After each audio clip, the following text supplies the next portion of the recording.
En este vídeo vamos a tratar el uso de índices en MongoDB. El objetivo de los índices es mejorar el rendimiento en la ejecución de consultas al evitar tener que recorrer todos los documentos de una colección a la hora de resolver una consulta. Esta acción se llamaría Collection Scan y tiene un impacto muy negativo para el rendimiento de la base de datos.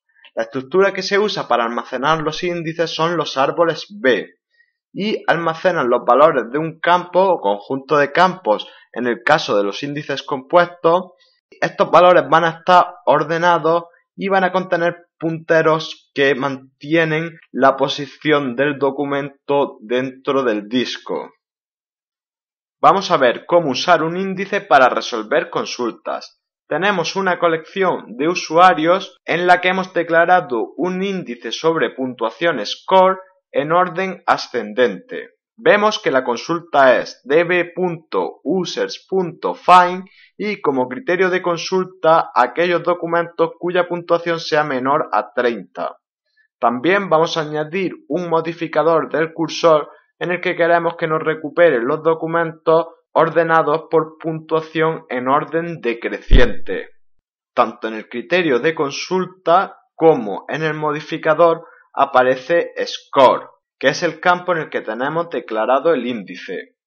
Simplemente lo único que tiene que hacer es irse al índice y quedarse todos los documentos menor que 30. Para ordenarlo, MongoDB es lo suficientemente inteligente para recorrer el índice al revés. Es decir, no tenemos por qué tener un índice en orden creciente y otro en orden decreciente. Los resultados cubiertos por un índice van a darse cuando el criterio de consulta y la proyección, es decir, los campos que queremos que MongoDB devuelva, van a incluir únicamente campos indexados. Esto permite que MongoDB resuelva los resultados usando únicamente la información que contiene el índice que usualmente se encuentra en memoria RAM, lo que los hace muy eficientes cuando se da esta circunstancia. Este es un ejemplo de resultado cubierto por un índice. Tenemos la consulta db.users.find y en el criterio de consulta tenemos que la puntuación tiene que ser menor que 30. El índice está sobre puntuación en orden ascendente, por tanto podemos usar el índice para imponer la condición del criterio de consulta. En la proyección vemos que estamos mostrando únicamente el campo puntuación y el /id estamos excluyéndolo explícitamente para que no lo devuelva. Si no hiciéramos esto, es decir, tuviera que recuperar el campo /id, tendría que acceder al documento almacenado en disco y por tanto la información almacenada en el índice no sería suficiente. Pero aquí, como tenemos aquí debajo las puntuaciones, sí que lo es. Simplemente tiene que devolver estos números hasta los que sean menor que 30. Existen diferentes tipos de índices en MongoDB. Tenemos los índices que se crean por defecto en todas las colecciones en el campo /id, que son índices únicos, lo que significa que van a impedir que dos documentos tengan valores de /id iguales. Los índices simples se crean con db.usuarios.ensureIndex, este es el comando de la colección que va a permitir establecer índices, y un objeto en el que indicamos que se va a indizar el campo nota ascendente. Vemos que es simple porque hemos usado un único campo. Si son compuestos, usaremos dos campos, por ejemplo, ID de usuario ascendente y nota descendente. Los índices multiclave son aquellos que indexan una propiedad que en algunos de los documentos es un array. Por ejemplo, si algún documento o varios tuvieran nota un array con las diferentes notas, incluiría en el índice esos múltiples valores y punteros múltiples a ese mismo documento, uno por cada valor que contenga. Los geoespaciales indexan propiedades que son coordenadas. Están los de 2D y 2Sphere.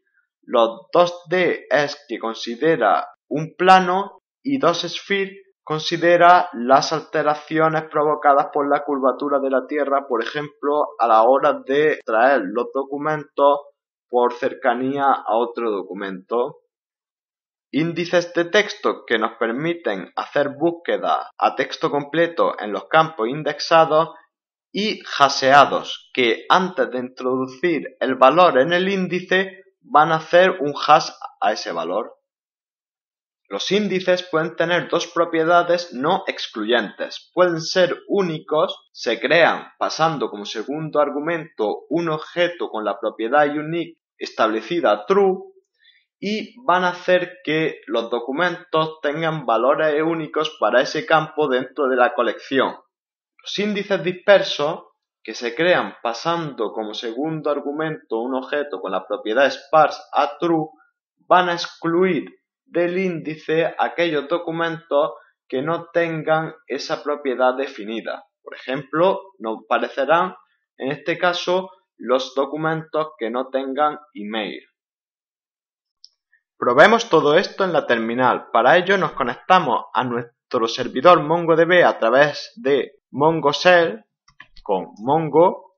Vamos a usar la base de datos webs. Para ello use webs y vamos a crear una colección en la que vamos a tener contadores de visitas de diferentes webs.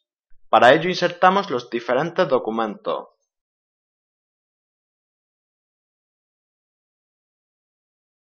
Una vez los tenemos insertados, comprobamos que están ahí con db.contadores.find y vemos que están todos.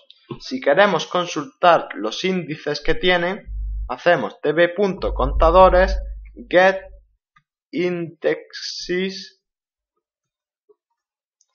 y vemos que actualmente nos devuelve un array con todos los índices y tenemos un único índice, que es el que hay por defecto, que es el de /id.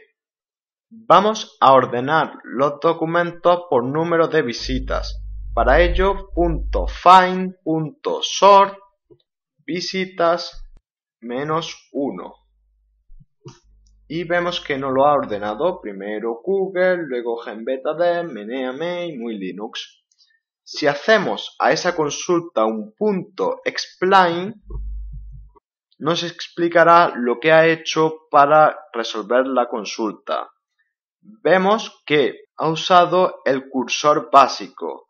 Eso quiere decir que no ha usado índices. Vemos también que ha escaneado 4 objetos. Vamos a establecer un índice con db.contadores.ensureIndex visitas 1, va a ser un índice de visitas ascendente. Vemos que lo ha insertado. Ahora si vemos los índices que tenemos, vemos que tenemos dos índices, visitas 1, que es el ascendente. Si hacemos ahora la consulta anterior, vemos que tarda muy poco porque son un número de documentos muy bajos. Pero si la explicamos, vemos que ha usado el índice visitas ascendente revertido para hacer la ordenación. Vamos a crear un índice en URL y le vamos a decir que tiene que ser único.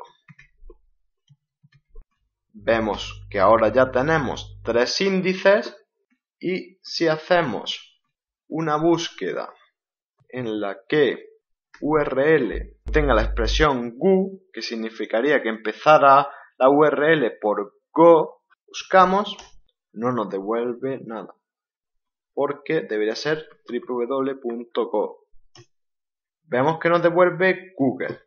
Si explicamos esa consulta, vemos que ha usado el índice de URL ascendente. Pues esto sería todo.